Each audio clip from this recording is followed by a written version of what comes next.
Xitay heyet günüde chet el elçilerini yığıp Şarkı Türkistan'daki cinayetlerini akladı. Qadrli görürmelerimiz elbette Xitay tecavüzçülerinin yıllardan bu yan vatanımız Şarkı Türkistan'da halkımızga heyetinin xuşallıqını, tehditmağanlıqını, asla ne ruzi heyet, ne kurban heyet bu xuşallıqlarını yaşap bakmağanlıqını bilmez her bir Uygur bulu sübutumuz bilen. Bu facialar yüz berip atkan muşundaq dəfsəndiciliklər toxtavsız halətdə elib berilib atkan bir mezgildə bu numussuz təcavüzçülər yana qılçilik yüzü qızarmasdan beşəmlərcə mana şundaq özünü aqlab yana bu yerdə qılıb atkan cinayətlərini yoşuruş üçün bu yığını orunlaşdırdı. 20 Mart günü, yani Rozi Heyet'nin birinci günü de, tuncu günü de Beycan'da 40 devletinin Xitay'da turuşluq elçilerini, diplomatlarını yığıp Şarkı Türkistan'daki cinayetlerini akladı. Xitay Təşviqat Organı atılmış Şinjan gezisinde bəs-bəsdə berildi bu xəbər. Yığınğa Xitay Mərkəzi Komitet Birlik bölümünün ki muavin başlığı Wang Ruijun, Mərkəzi Komitet Taşqı İşlər İşxanasının muavin müdiri Juqin ve Taşqı İşlər Ministerliğinin Minister Yardımcısı Xongli qatarlıq yuqur dərəcəlik əməldarlar ve atılmış Uyghur Abdülmüraylık Partiya Komiteti'nin sekretari Çin Şaocan, Qorcaq Reis Erkin Tunyaz qatarlıqlar qatnaşdı bu yığınğa.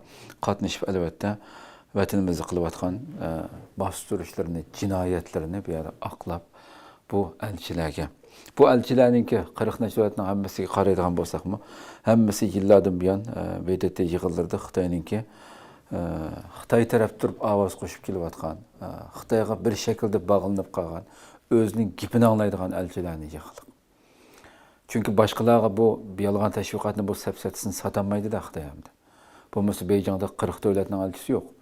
Nimişqa ətrafıdakı şundaq özününki depini çalıdığan, özü bir cəhətdən özüge bağlı olğan elçilərini çağırdı elbette bilimiz bunu. Bu numussuzlarnınki Çin Şaocan yığında söz qılıb Xitay Kompartiyasının atılmış Şinjanı idarə qilish tədbirini tuluq umumyüzlük izchillaşdırğanlığını, Cumhuriyet milleti ortak gövdesi eğini müstehkemleşini asasi lineya qılıp her qaysı milletlerinin keng dairede arılışı, yuğuruluşunu küçeytkenlikini oylap qaydı. Aslında bu sözünü qılıb atqan vaqtida Xitay bir tarafdan özününki qandaq assimilasiya qılıp bu milletini, Şarkı Türkistan xalqını yoqtıb atqanlığını itiraf qılğan boldu əməliyyatda. Yani sen bir yerde her qaysı milletlerinin keng dairede arılışı, yuğuruluşunu küçeytdik biz diye vaxtanda. Yani qaysı milletke yuğurulup bir-biriga aralashib ketyapti. Sen bu ziminden ilgileri bolğanda Xitaydan ibaret yani. Çoğun Xitayçılık. Xitaylaştırdım ben.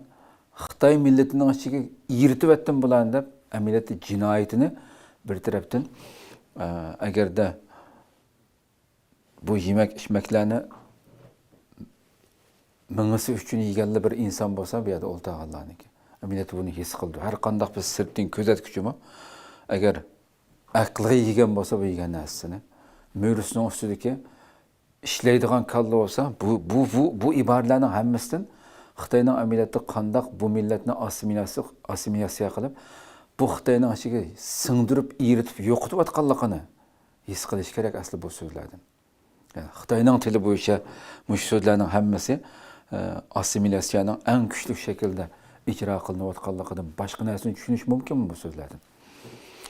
İnsani hukuklarının kapaletini bu bütünlüğü əmdi numussuzlarca yalğancılığı, üzlüksüz tərəqqi qılğanlığı, xalqның siyasi, iqtisad, mədəniyyət, dini etiqad, erkinlik cəhətlərdə vay numussuzlar. Şu sözlərə qarab baxaylı. Bu bilgilaşlara qarab baxaylı. Başqa Xitay əməldarların bu yerdə söz qılıb atalmış cəmiyyət məqamlığı əbədi əməllik yıllardan bir toxtumay tovlab atqan, ağızdan köpük çıxırıb sözləb atqan sözlər bunlar. Muşundaq bu xizmətlərini Şarkı Türkistan'da muşundaq asasi xizmətlərinin baş nişanı qılğanlığını Şarkı Türkistan'ın Yipək Yolu iqtisad bəlbək yadroluq rayonu əvzəllikidən paydalanıb O'rta Asiyadakı hər qaysı dövlətlər bilan bolğan həmkarlıqni texmi küçəytidiganlığını qatarlıq bu səfsətlərini davran saldı bir yerdə. Halbuki növbəti Şarkı Türkistan'da bu numussuzlar oturğa qoyğan bu səfsətlərinin dəli əksicə nimələrinin yüz berib atqanlığını Elbette en başta Uyghur halkı ve başka insani hukuk, kişilik hukuk teşkilatları, nurgun nüfuzluk organlar, axbarat merkezleri yıllardan bu yan e'lon qilayotgan bu narsalarning hammasi de bastırışning, ezishning, assimilyatsiya qilishning to'xtovsiz davom qilayotganligi uchuq oshkora bir masala bu. Hech kimga g'uvo bo'lib qolgan bir masala emas. Buni sizlar hatto bu yig'inni dal Ro'za hayitininki birinchi kuniga o'rlashtirgan bo'lsa-mu, 20 mart tarqalgan sirlar aslida yillar ilgirki bir qancha yillarda Xitoy tashviqot uchun ishlatib turgan o'zi shu cheklik doirada u bu cho'ng masjidlarda qilingan namoz o'qiganlarni ko'z tutib turib, shunday musulmonlar bu yerda namozlarini qildi, ro'za hayitini, u hayitini, bu hayitini tabrik qildi deb buni tashviqot qilib bozorga solatdi, o'zininki erkinlik berganligini tashviq qiladi. Ammo bu yil masalan yetning oldi keyinda Ramazon mezgilida asla ko'rolmadik hech bir bu Ramazon ro'zasiga aloqador hech qanday bir ko'rinish rasmlarni. Bu ayni butunlay ibodatsiz o'tkazganligi ma'lum hammamizga. Hayit kunlarini cheklama nazorat ustida ichida o'tkazganligi hammamizga ma'lum bir masala. İlgirkideklam yana bu hayitni muhtaylar bütün musulmonlar bilan o'xshash kunda ro'za hayitni tabriklashigimi, buningga chidamay qasddan bir kun kechiktirib bekitganligini bilamiz. Mushu darajada jinoyatlar davom qilyotdi. Hayit namoziga aloqadormi hech qanday hayitdan keyin hozirgacha hech qanday bir ko'rinish. Xitoy taqatgan, Xitoy o'zining ta'tir tashviqoti uchun ishlatadigan bir materialni hozirgacha ko'rmadik yani. Buni butunlay buningdan voz kechganda Xitoy buning dal ilgari bu ibodat qilayotgan, namoz o'qigan o ko'rinishlarni bergan bo'lsa, bu yil butunlay bu faoliyatlarning hammasini yo'q qilib, buningga chidamay buni sizlar yana shu masjidga kirib ketmasin deb bu yil butunlay saxt tashviqot harakatlarini ro'za o'tkuni Uyg'urlarning Xitoylar bilan bir oila kishilardek birga hayit o'tkazganligini tashviq qilish orqali bu muborak kunlarni atalmış Milletler İttifaqlığı təşviqatı üçün kozir qilib ishlatdi bu hayitda. Qadrli ko'rmalarimiz. Demak, mana bu shundaq darajada nomussizlarcha bu bostirish davom qilyapti, ko'z bo'yamchilik davom qilyapti.